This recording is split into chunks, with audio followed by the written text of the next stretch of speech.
Welcome to the 2020-2021 virtual OMS Title I parent meeting. We wish we could see all of our families in person, but appreciate the understanding you have all shown as we navigate through these trying times.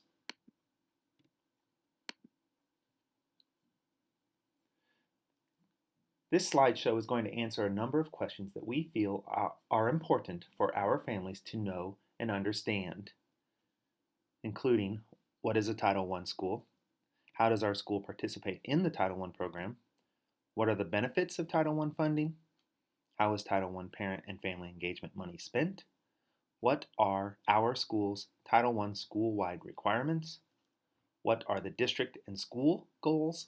What curriculum does our school use? What tests will my child be taking? What is family engagement? What opportunities does the school provide for family engagement? How responsive will the school be to questions when staff is contacted? Complaint procedures, and some closing and evaluation at the end. What is Title I? The purpose of Title I under the Elementary and Secondary Education Act of 1965, ESEA, is to ensure that all children have a fair, equal, and significant opportunity to obtain a high-quality education and each, at a minimum, proficiency on challenging state academic achievement standards and state academic assessments.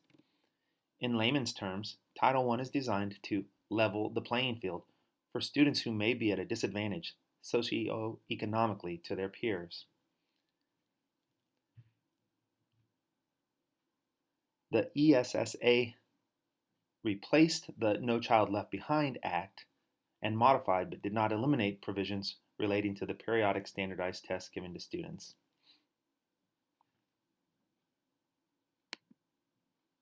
How does our school participate in Title I?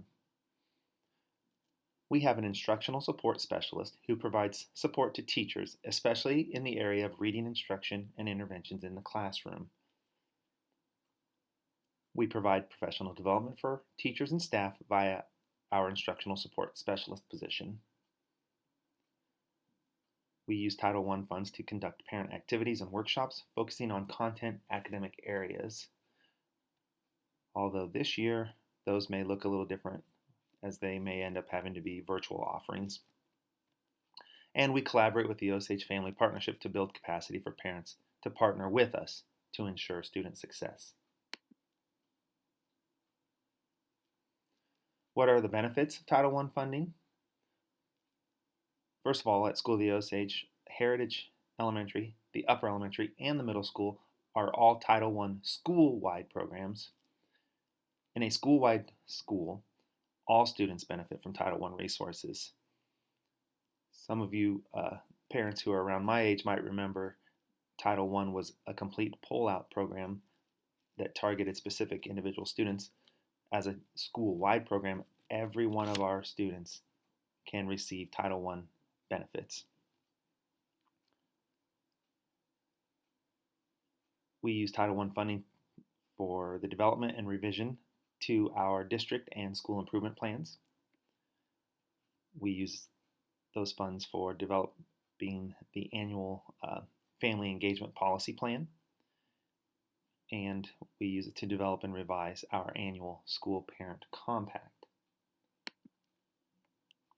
Specifically at OMS, our Title I money is spent on personnel. It pays for the portion of salary for our instructional support specialist. We use it for parent involvement. Things like our family reading nights that you've come to in the past are paid for with Title funds. And we use it for technology. In 2019, Title I funds paid for hotspots on 5 of our school buses.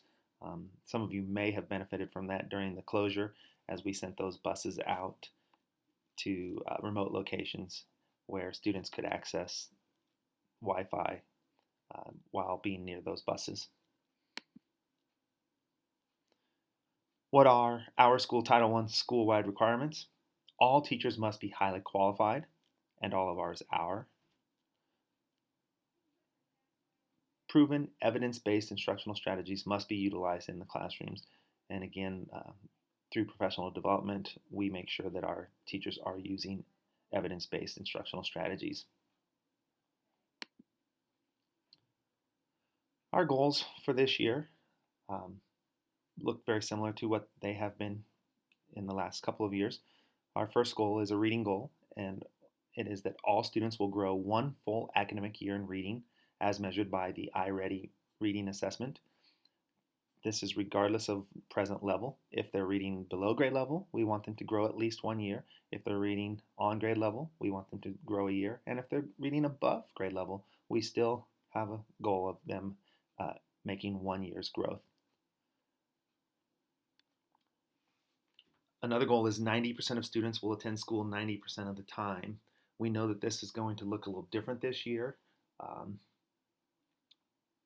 because we recognize with the stresses of COVID and our encouragement of families to show caution and keep students at home if they're not feeling well. We know that 90% attendance might be more difficult, but we did want to keep it as a goal because studies show that students who are at school the majority of the time will achieve better than those students who miss a lot of school. Another goal is that our students will participate in strengths-based and STEM activities, STEM standing for science, technology, engineering, and mathematics. And we will partner with parents through the OFP to continuously collaborate to support students' learning and healthy development both at home and at school. This is a copy of the School Parent Compact. It outlines the roles of the parent or caring adult, the role of the student, and the role of the teacher in helping our students be successful. You can find this compact in the OMS Student Handbook and also on our middle school webpage.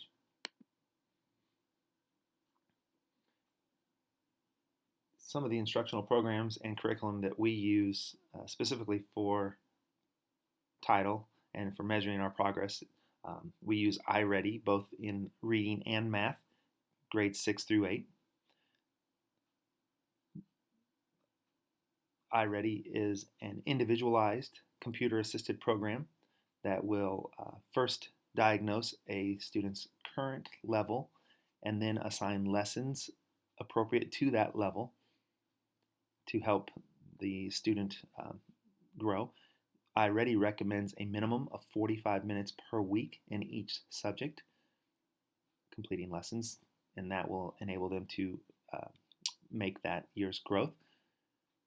We have scheduled our distance learning Mondays as iReady Day, so students have Mondays to work on those lessons, and of course they can work on them throughout the week as well.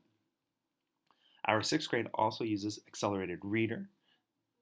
If you're not familiar with Accelerated Reader, it is a computer-based assessment program that assesses comprehension of reading. Students read books appropriate to their current level, and then they take a short quiz over that book when they finish it, and they can earn points.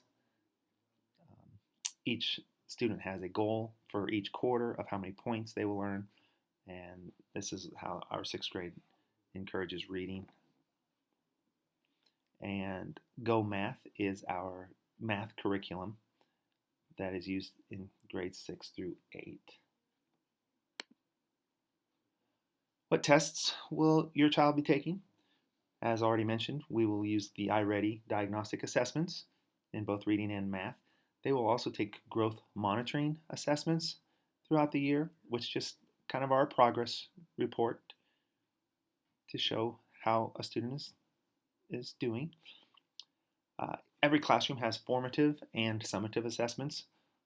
Formatives are designed to inform our teachers how the students are doing, if anything needs to be retaught, or if they're able to skip over certain things because students have already demonstrated mastery. Summatives are usually those end of unit tests or end of chapter tests. We will also give the state mandated testing, the MAP, and the end of course exams if those are required this year. Obviously, last spring those were canceled, and we are waiting to hear from the Missouri Department of Elementary and Secondary Education as to whether or not we will be giving the state assessments this school year. This is a look at how a family could file a complaint if they feel like we are not meeting the requirements of the program. You can find this also in the student handbook and on the school website at osageschools.org. Then you click on families at the top of the screen, and then you click on federal parent notices. This is a letter just informing you of your right to know about the Every Student Succeeds Act, and has some information in there. Again, you can find this on our school website and in our handbook. So what is family engagement? For us, that means the participation of parents and family members in regular two-way and meaningful communication involving student academic learning and other school activities. We believe, and research shows, that parents play an integral role in assisting their child's learning. So we encourage our parents to be actively involved in their child's education. We believe that parents are full partners in their child's education and are included as appropriate in decision making and on advisory committees to assist in the education of their children. And we know that with our reentry plan this year, opportunities for in-person communication has been drastically limited. We still want our families to be engaged. One of the best ways you can do that is through the use of the Canvas Parent app. This allows you to be aware of your students' assignments, upcoming quizzes and tests, grades, and receive any important announcements.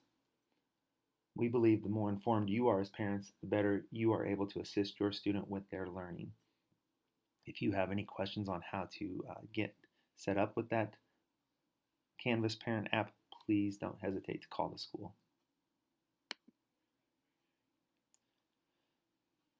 Here are some ways that we engage families and allow you to provide input and make decisions with us. First is through the Osage Family Partnership, or OFP, meetings. Those are usually held the first Thursday of the month, and this year may be virtually due to the social distancing requirements. The school parent-teacher compact that we review every year, you have the opportunity to provide input about that. We like to have student-led conferences. We usually do this in the spring. We are hopeful that we will still be able to do this next spring. The district sends out a parent survey, usually in the month of November. We really encourage your input there. That will provide us with a lot of good information to help us make decisions going forward. And in the spring, we will have an annual school-wide title review that we hope that you'll be able to attend and provide input as well. How will we be responsive to families?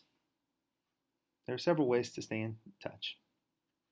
Again, we recommend Canvas as that first go-to. You can email our teachers, and our teachers will email you. Several of our teachers still send home a newsletter. Parent-teacher conferences, which this year will be virtual, and you'll be receiving more information about that soon. You get automated phone calls from the district regarding important events. We have a middle school Facebook page and a district Facebook page. Same is true for Twitter. And also we have the Remind app that you can sign up for to receive text alerts from teachers or from the school itself. course, you can always call our school office at any time. That number is 573-552-8326. And the names on this screen are the people who would best be able to assist you if you have questions regarding the title program. Lastly, I want to thank you for taking the time to view this slideshow. Um, there is a link here on this last slide that will take you to a brief parent survey. This survey will be used to indicate your attendance to this meeting, and we will also use your responses to help inform our future decision making. Again, I want to thank you for taking the time to view this slideshow, and as always, for partnering with us in educating your children.